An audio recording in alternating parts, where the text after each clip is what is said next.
I'm talking today about a new way, not very new, but certainly unexploited way, of governments to ensure more housing and in another way to boost their economy as well.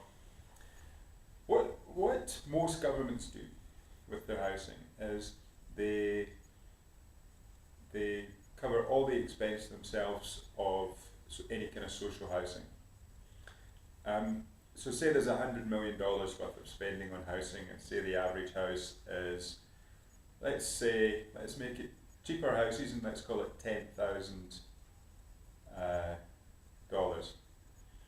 So I know that's a very small house, but we're thinking in African terms, mostly in these videos. So social housing in Africa and South Africa, maybe 100,000 rand, 80,000 rand for a house is kind of normal for RDP housing.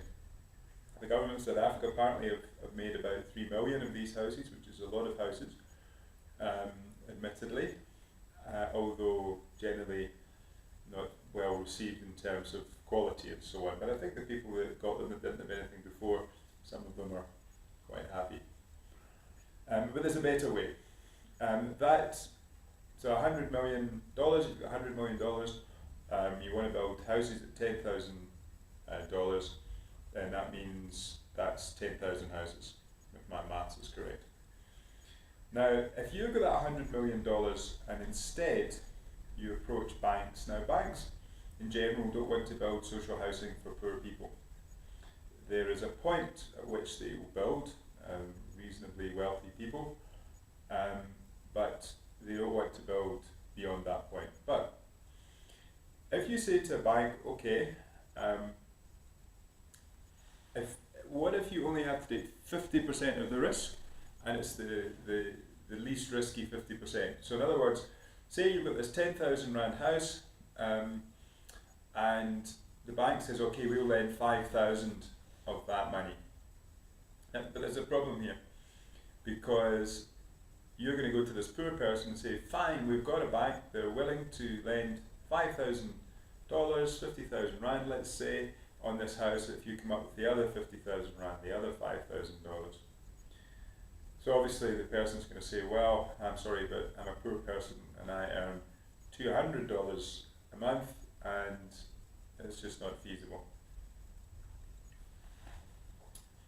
So this is where government comes in. So instead of the government providing 100% of that 10,000, it then provides maybe, let's say, 3,000. So the bank's going to provide 5,000 because that's very not risky, as I'll explain a bit later. The government provides 3,000, and then the person has to come up with 2,000, 2,000, which they can probably do with relatives and so on. Alternatively, if they can't, you could bring these figures up a bit. Maybe the bank will lend 5,500, the government will lend 3,500, and so we've got 9,000 there, and then the person comes up with the other $1,000 themselves. So that kind of arrangement could work. You can even make it the person doesn't have to pay anything, or that they pay very little. But say the government has only had to spend 3,000 rand, $3,000, then instead of, they can now do 3 times as many houses as they would have done otherwise. Now, if you have a huge increase in the amount of construction and housing, that usually has a major knock-on effect to the rest of the economy and can lead to a boost in the economy. If you take it too far, you can end up getting bubbles and bursts and stuff, but generally speaking, that's not likely to happen in the scenarios that we are talking about here. Now you can get a little bit more sophisticated. You can get your bank will lend 5,000, and then you get another type of investor, a slightly riskier investor, and he'll maybe borrow himself and then lend to you or buy your bonds. Another 2,000. Now that means he's got the bit, what they call mezzanine, in the middle between the bank senior debt at 5,000 and the government's higher junior debt, they would call it, which is now between 7,000 and 9,000 rand, imagining the person's able to put down 1,000. You can play with the figures. Now that means the government, if it's still willing to put down 3,000, it could cover the whole thing, because now we've got an investor. Or the government could only put down 2,000, the guy that's buying the house, and it's always a good idea for the person to have some money of his own in the house, then the government only has to put down 2,000 now, then it can build, what did we say? It was building 10,000 houses before with its 100 million, then with 3,000 it was building 30,000, now it can build 50,000 houses. Now if the bank can go to 60%, the investor can go to 25%, and the government goes to 10% for only $1,000 or 10,000 rand, and the person only puts down 5%, the person that's buying the house, then the government can now buy 100,000 houses with that amount of money. Now you can even go further with this. There's insurers in Western mortgage markets who insure the last amount. And this is the other thing. Sometimes banks will lend the money as long as it's insured. So the bank will say, okay, we'll put down 50% of our own money, and if you, the government, guarantee us the rest in some very easy to liquidate way, like government bonds or something secured, then we will cover it right up to 90%.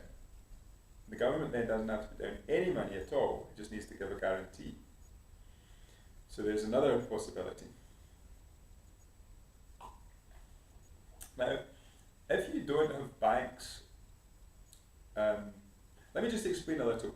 If there's a default situation then, now if you've got a good sale execution system that sells properties for close to the market value, and I talk about that in other lectures, then you're much better in this respect, because if you can take that $10,000 property and sell it for 9,500 if there's a default, then, and if that's what's happening consistently, and obviously it's only done as a last resort, but if it is done, then the bank's getting their money back, the government's getting their money back, and the investor's getting their money back, and there's an investor,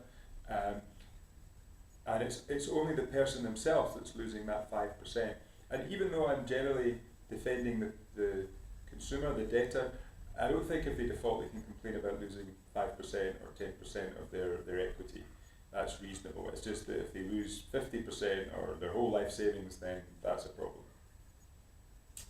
So if it's sold, the junior debt goes first. So if it happens to be sold, if the person destroys the property,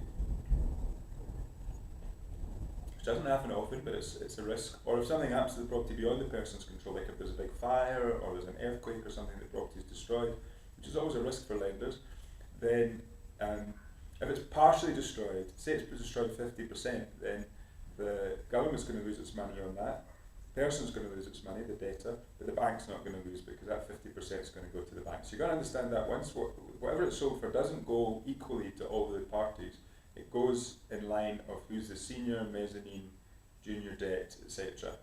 So that's the way it works.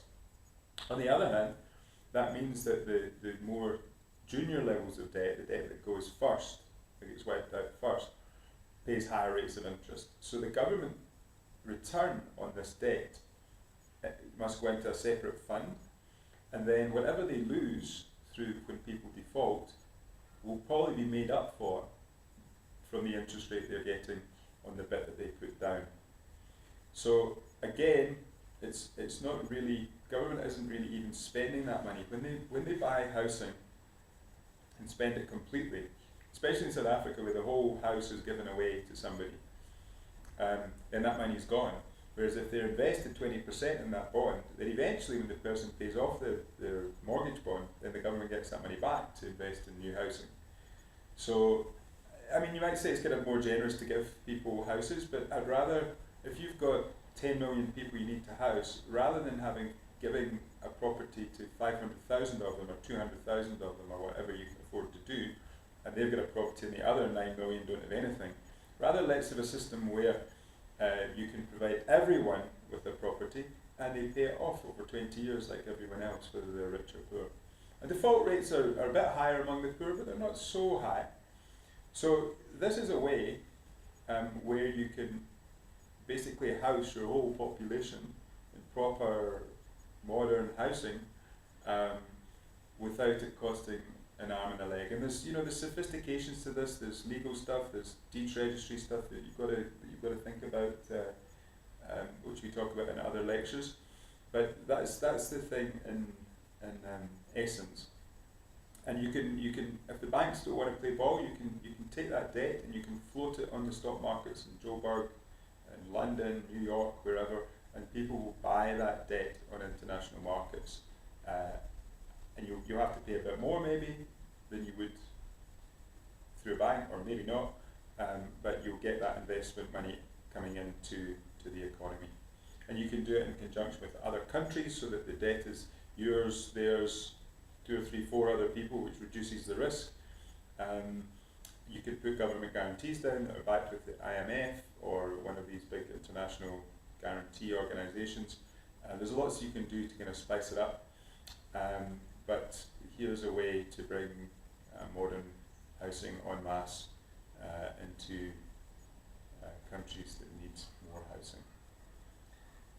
Thank you.